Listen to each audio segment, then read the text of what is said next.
दाढी राखणं म्हणजे मर्दाचं लक्षण आहे असं जरांगे पाटील म्हणाले। नारायण राणेंच्या टीकेला जरांगेंनी या शब्दांमध्ये उत्तर दिलं आहे। फडणवीसांचं ऐकून राणेंनी मराठ्यांच्या अंगावर येऊ नये असंही जरांगे म्हणाले।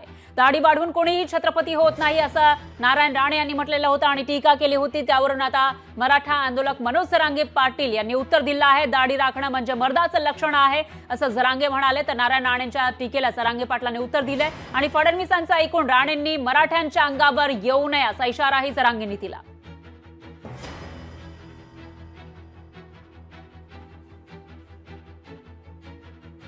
जरांगे उत्तर दिलं सोलापूरला, म्हणे राणे साहेब मराठवाड्यात देतात येऊ दे, आमच्याकडे काय बघणार, आम्ही कपडे घालतो। अरे कपडे घातलेस तरी तसाच दिसतो आणि कपडे काढले तरी तसाच, तुझ्यात हाय काय बघण्यासारखं? आता बरी एवढ्या वर्षात 400 वर्षात बऱ्याच जमीन दाढी वाढवली, छत्रपती झाले का?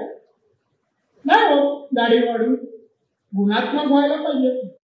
दाढी राखणं म्हणजे मर्दाचं लक्षण असतं, त्यामुळे ते सगळ्या दाढीवाल्यांवरती केलं असेल। पण मी त्यांना उत्तर नाही देत, शेवटी त्यांचं वय मोठं आहे आणि मी त्यांना दादा म्हणतो, प्रामाणिकपणानं सांगतो की मी त्यांना दादा म्हणतो, सन्मान करतो। पण सन्मान शब्दाचा अर्थच त्यांना कळत नसेल तर त्याला मी काय करू शकत नाही।